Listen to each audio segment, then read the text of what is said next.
Good morning, dolls, and welcome to Little Gretchen's workshop. Today we're going to make some pots and pans strictly from trash. Yes, I said it, from trash. And when I say trash, I'm talking about leftover remnants, pieces of containers, old wine bottle lids, spray top containers, and some old wire. Also, I'm going to be using some makeup containers.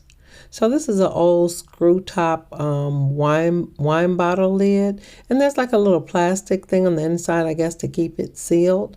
And I collected them, to do this project. And so what I do, I have some electrical scissors, and I cut off that part that's kind of got that causes it to cling to the lid or the bottle at the top. Yeah, I take that off because that doesn't look so much like a pot. So you can see I cut it off.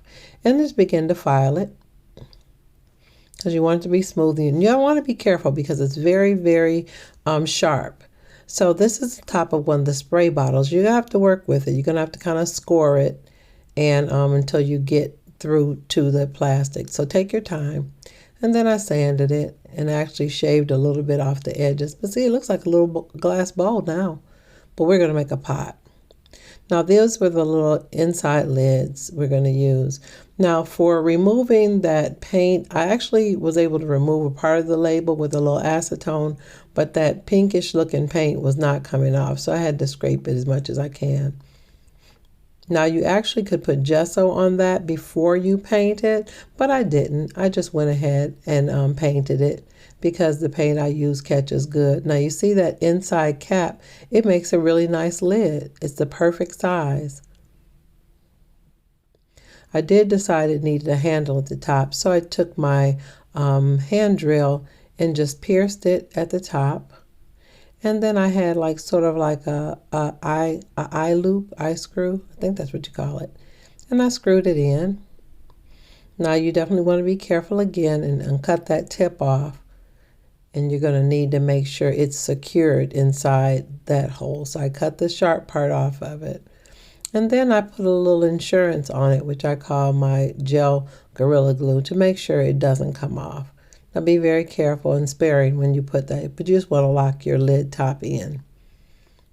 And this was the second one. It didn't have the indentation, so I encouraged it a little bit with the pin drill. So I'm going to just kind of puncture it a little bit. Be really careful with that. And then I took my craft knife and kind of gave it an indentation so I can put my bead in. Okay, so I was going to put the wire on it, but I had some little leftover pieces from a wire from another project, and I thought they were the right size for the handles on the sides of my pots. So I pulled those out and bent them into the proper shape and kind of just bent down the free edges so that it would lay nicely against the pot. Now here I'm adding my bead for the lid, for the handle on this lid. See, just a little bead. And that Gorilla Glue will hold it tight, just to give the pots a little variations, even though they're being made with the same item. So before I do any painting, I definitely add my handles. And you see those little bent wire pieces. And I'm adding the Gorilla Super Glue Gel. And it catches really quickly, so you definitely need to know where you're going to put those wires. Now again, I've done this technique many times, so I kind of freestyle it, but you may want to mark where you're going to put them. Yeah, me and little Gretchen do a lot of freestyling. So you just put it there, hold it for a couple seconds with the tweezer because you don't want to touch it with your hands, and it catches. So when you get done and you paint it, it'll be already fused. Because the wires are slightly brassy looking, so definitely I want to paint them along with the lid. Just hold it a couple seconds, and there you go. You got your handles on your pot. Now one of the pots I was going to make that I was making with the spray handle top, I wanted to make the handle out of wire. So I did have that old wire. So I twisted it kind of into a long handle shape and kind of bent it, left a loop on the end so I'll be able to hang it on the wall. And then I pulled out my polymer clay. I took the polymer clay and kind of squeezed it around the wire, leaving the loop out so I'll be able to hang it. And see, I shaped it to be a handle, so that had to be baked. And here I'm putting the handle on the top of the lid. Same technique, but you just kind of have to hold it steady while it sets on the top. Yep. And I did make a spare handle because I thought I was going to make another pot, but I didn't. Now this is sort of like I guess a kind of a server tray I decided to make out of those eyeshadow containers, and just put the loops on the side, and there you got a little tray. And I figured I would just go ahead and put a little handle on that as well. Now you definitely want to be sparing with the glue. My glue kind of got a little glunky there at the top, but yours can be a lot neater. Just take your time. And I thought those came out really, really cute. So I just want to encourage you to create and use the things around you. Now this is the paint that I use. It's a metallic colored paint by Testors. And I could have put gesso on it, but it was able to bond really good without the gesso. And so I just painted a thin coat of the silver onto the pot and the handles.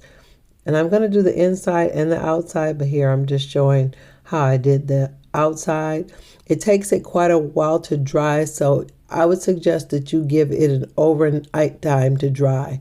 So when you do the outside, leave the outside to dry, and then the next day do the inside, because it's very difficult to do both of them because it has a really long drying time. And again, that's Testors paint that they use for model cars and things like that. So you definitely want to give it drying time. Now I probably put it on too thick, when me and Gretchen, little Gretchen, get to painting things. Yeah, I think I probably put it on too thick. But even if it's thin, it takes a good while to dry. So when I finished painting all my pieces, on the outside, I allowed them to dry. This little tray, I didn't paint it because it was metallic enough. But I did end up painting the handles and the lid handle silver. So after the outside dried, I did the inside painting of all of the pots. Now while they were all drying on the inside, I went ahead and put gesso on the plastic spray cap lid. And when the gesso was dry, I painted it silver as well. Now you definitely could have used acrylic silver, so don't feel like you have to have the Testors to get this effect. Yes, acrylic works just as well. Now, other than my pieces are dry and ready to handle, I'm ready to do my distressing. Now, keep in mind, this was a 2-day process. Now, that's my handle that I baked the clay on. And I'm going to glue it to the little plastic lid cap. Okay, I used the Gorilla Gel super glue. And it takes a couple seconds for it to set up. But see how cute that is? Out of a plastic cap. A whole hot dog egg pot. So I allowed that to dry face down. Now I'm just kind of showing you the insides and everything. So we're going to go ahead and start distressing these. But you see they look a little dented and beat up. That was probably from my rough handling, pulling out the cap. But it worked for me because these are pots that are going to be in an old rooming house. So I would imagine they would have had big pots to cook and feed the people that they would have had for years and years and years and passed down from multiple families. And so, yeah, the pot's looking a little rough works for me. And that's kind of like a serving tray. I figure I can put some little bread or cookies or whatever to put on the serving table. So that'll work as well. So I did take a moment to check everything for scale. And I have a tendency to do this because I just want to make sure that the pieces that I'm making won't look out of place in my setting. So this is my actual stove out of the rooming house, Dollhouse. And I'm just placing my pots on there before I distress them just to make sure that they look proper on the eyes. And they do. They look like great big either soup pots or chili pots or pots you make really big pot of greens or something. So I just wanted to see what it would look like in my setting. And this is my sink. And so I'm just throwing the lid in the sink to see if it would look okay. If I wanted to set up my scene with dirty dishes in the sink, how would it look? And it looks in scale. And another thing that I do sometime when I'm checking the scale of things, I will pull out some of my other 12 scale cookware or other things that I know that are in scale and hold my handmade pieces up to them to see if they'll, see if they match and that my pot fits inside that pot. So that'll look great. I almost forgot about our little casserole pan that was drying with the gesso on it. I'm sorry, dolls. So I'm painting this really quick with the silver and I'm going to set it to the side to dry. So while that's drying, let's go ahead and start distressing these pots. And I use a technique of kind of going in a circular motion with black acrylic paint all over the bottom of the pot. And what I do, I kind of coat it with a heavy coat or heavier coat.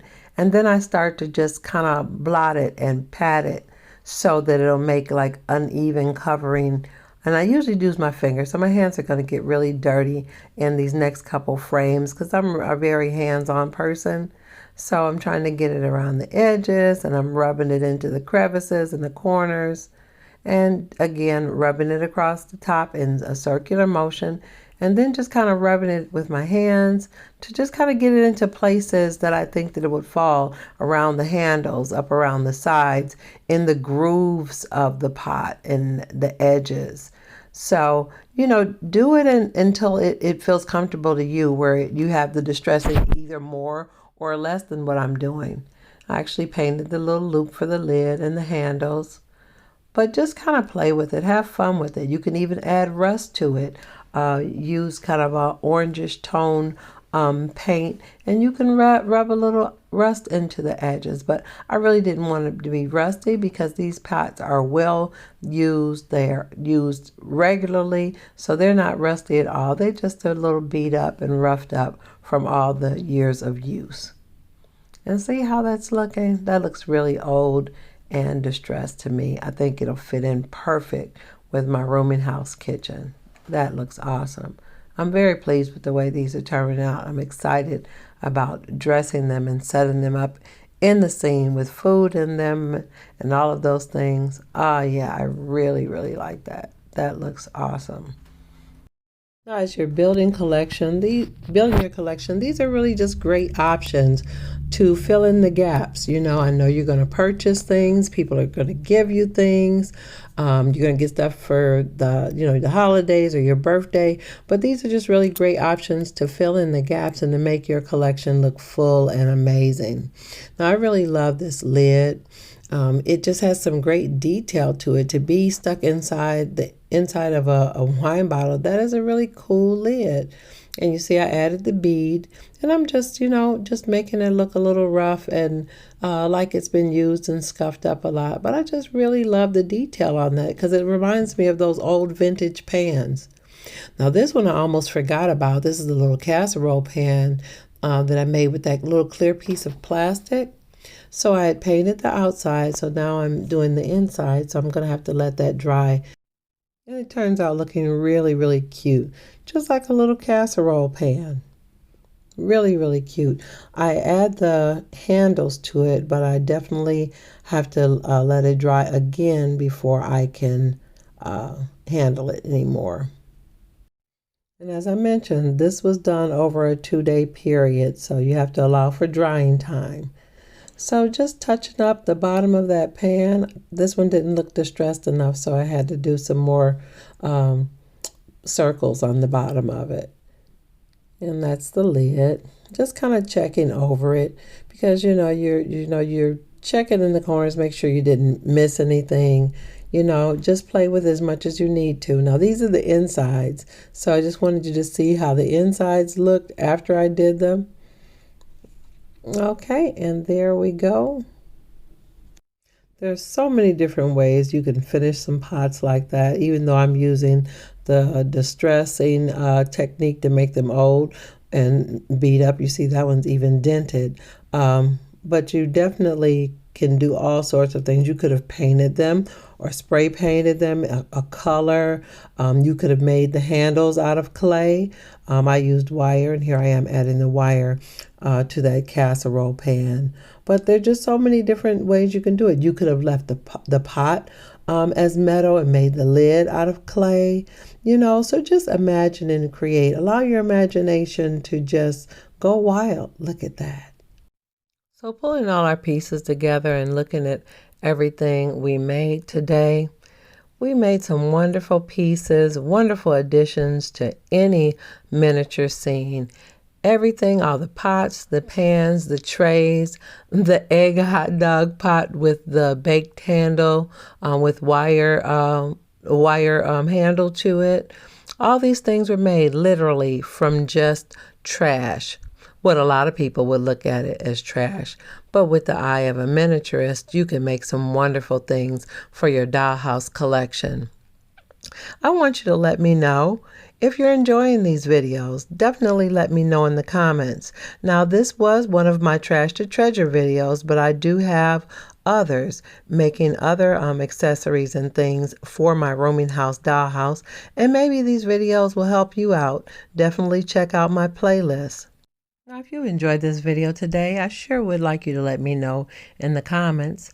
Also, like, share, and subscribe, and hit the notification bell so you'll be alerted when I upload new video here on Little Gretchen's Workshop.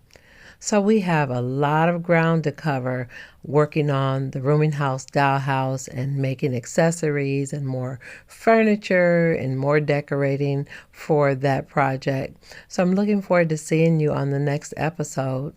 And thank you so much to all my subscribers. I appreciate you so much. And I also appreciate those of you who haven't subscribed but you're watching. I appreciate you as well. Thanks so much for watching Little Gretchen's Workshop. Bye-bye now, dolls.